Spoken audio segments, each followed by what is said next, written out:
All right, hello everybody. We are here with Beverly and Ron and Jay and Carol Joy here in Morehead City, North Carolina for Ask Ron. That's Jay Connor country. This is where he lives. So Beverly and I came up here in our RV, took a little time off. Tomorrow, Jay and I are going to go out and kill fish on shore. That's right. In fact, we're going to do that the next 2 days with a friend of his that's got a big boat. Yep. And A 60-foot boat. Yeah, well, there is no other kind. Right. And you will see some pictures of some big fish. And Ron is going to catch them all. That's right. Ron gets all the fish, right? Right, okay. All right, so here we got questions submitted in, Ron. You gonna read them or me, babe? No, I think they can hear you better. Okay, so I know I'm having to speak up because we're here outside. First question is from Steve in Indiana. Ron, Steve asks, regarding closing costs, need versus looks good. The way I understand it, the transfer tax is one of the higher costs, and luckily Indiana doesn't charge. Looking to be as thrifty as I can with the other costs, what do I need to pay for closing costs when it comes to owner financing? His name? Steve. Steve, the answer to that question is different for every single state. And I don't know the answer, but it's so easy to get it from any realtor, any title company, any attorney. When you get it, make sure you identify what each piece of it is so you can figure out if it applies to the particular deal that you're doing. I don't know if Indiana's got a transfer tax or not. Do you? I don't know about Indiana. Of course, here in North Carolina, we have a transfer tax, 0.2%, but it's not much. They may not call it a transfer tax either. They got a whole bunch of different names for it. Right. In Florida, it's called dock stamps, $7 per thousand. Gotcha. Okay, so Tim in New York, hello Tim in New York, is saying, I want to put my personal home in a land trust. How will this affect my existing homeowner's insurance policy, property taxes, and to keep receiving the state's STAR exemption for retirees?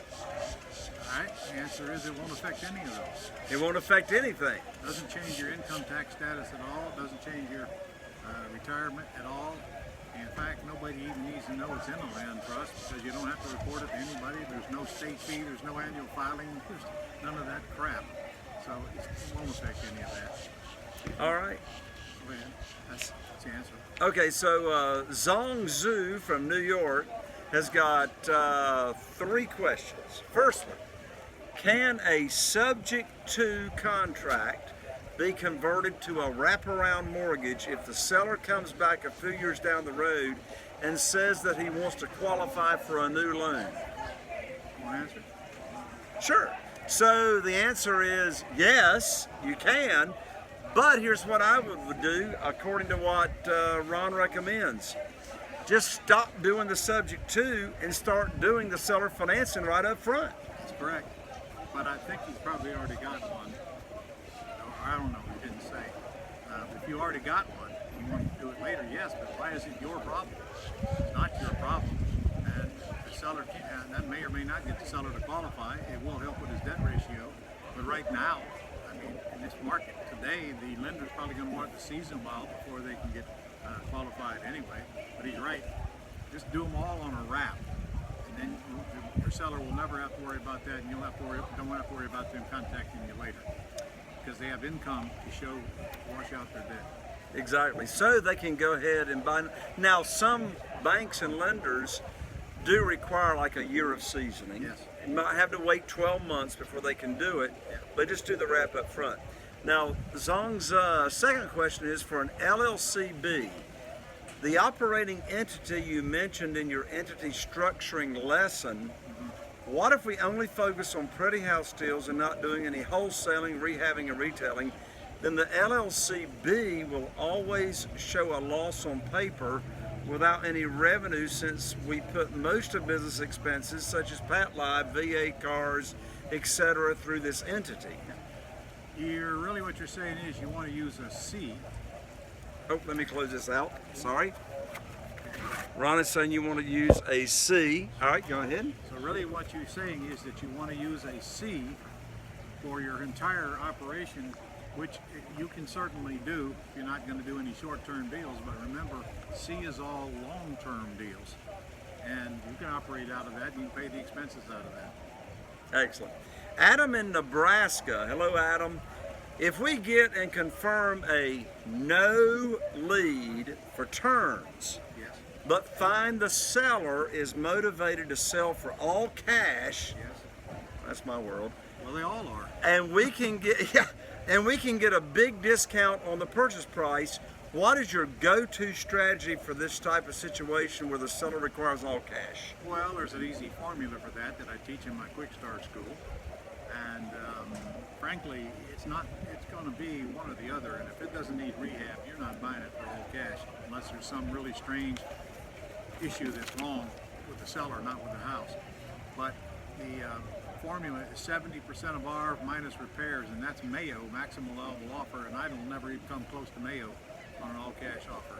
Higher priced houses over 300, we use 80% of R minus repairs. But I'm telling you, if you're paying cash, you better not pay Mayo, because you might not have anything left by the time you sell it. Yeah, and I want to tell you all, I went to Ron's Quick Start for the very first time in February of 2009, and I learned this formula from Ron, and I've been using this same exact formula for all the cash properties that Carol Joy and I buy. And just for the record, how many of those have you renovated in that period? A little over 400. 400. You figured it out yet? A little over 400. And what happens if you pay too much? If I pay too much, I don't understand your question. Yes, you do. If I pay too much, I went to another seminar. That's correct. You know why the formula exists and why the training exists, don't you? Exactly. Hey, look, I'm telling you folks, if you are remotely interested in learning about how to make a lot of money and do it the right way, you need to get to Ron's Quick Start Real Estate. Now, Ellis in Pennsylvania says, Ron, does it make sense during this pandemic to go for getting the deed given the uncertainty of the economy? No way. No way. I want the deed or I want to get the door. Exactly. I want to own the property, and this economy doesn't bother me one little old iota. When you start to learn how to operate without risk, you won't worry about things like that. Put yourself in a position to where you can't lose, and it's going to be tough to lose. People always need a place to live, and they always will. There'll always be sellers, and there'll always be buyers. And we've been through worse than this as far as real estate, affecting real estate goes. I'm telling you, when this thing is over, or when it's no longer a big issue, you watch what happens to the market. Watch. You're going to wish you were out there taking advantage of it right now. Exactly. So, two final questions. Michael in Texas says, Ron, what type of entity would you suggest for your buy and hold properties? LLC. LLC. And then Michael says, also in Texas, if we buy with seller financing and we sell with seller financing, will that need to be done in the flipper entity? I don't know what the flipper entity is. Flipper entity is the entity we use to run our business with. Okay. Short-term deals like your rehabs. Okay. I think it probably should be done in C, a keeper entity, but the truth is you're going to get taxed on short-term capital gains regardless if you don't hold it a year. But you might want to do all of those in one entity because that's dealer activity, and if you ever get attacked by the IRS, you might have an issue buying and selling them, and that's all you do. The smart thing for you to do in Texas is mix up some different types of real estate deals so that it doesn't look like that's all you do, because I'm worried about you becoming the dealer, and if you get tagged as a dealer, then you don't get any of the benefits of a C. C is your investment portfolio with tenants in it. Right. B has no tenants, C has tenants. B pays all your expenses of operation. C holds on to your properties.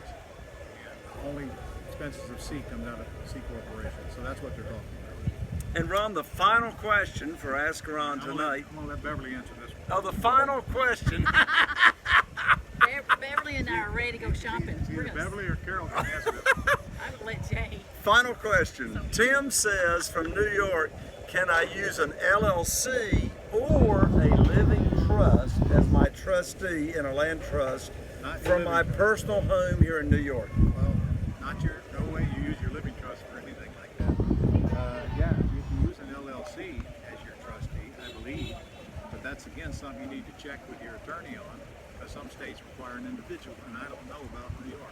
These guys think I know the laws in every single state. That's right. That's Come right. on. Well, How hard is folks, it for you to find that out? Pick up the phone and call an attorney or call a title company, or go to Google. There you go. Go to Google.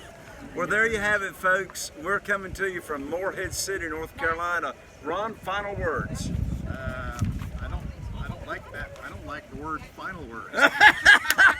Well, just for tonight. Before you go fishing. Okay. I'll get out there and get something going, and don't let this virus stop you from taking. Look, I'm telling you, I've not had one single seller tell me that they wouldn't allow me to come into their home yet. You can get them on the phone right now. They're still at home, and in some states they're going to be home for quite a while. Yes. He was telling me, God, you folks in California, move. You're shut down for another 3 months for crying out loud. But that's actually not a bad thing. Go for it, babe. What we're learning is how to work virtual. I know Yes. we've learned a lot about virtual. Yes. And guys, think about it. The whole business of buying and selling houses is virtual anyway, except that trip to the house. And now That's you right. just let them take a video. You don't even have to make that. I'd make it before you close, though.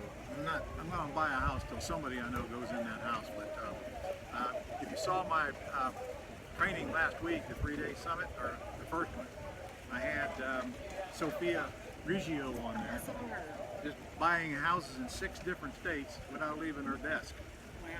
I think that's still up. You guys want to go back and take a look at that. So that's the business we're in nowadays. We can do it virtually. As long as you remember to do it without risk and without guaranteeing debt. That's the big thing right there. All right. Thank you all for helping me. I'll see you next week. Adios. All right. Y'all have a good one, and bye for now.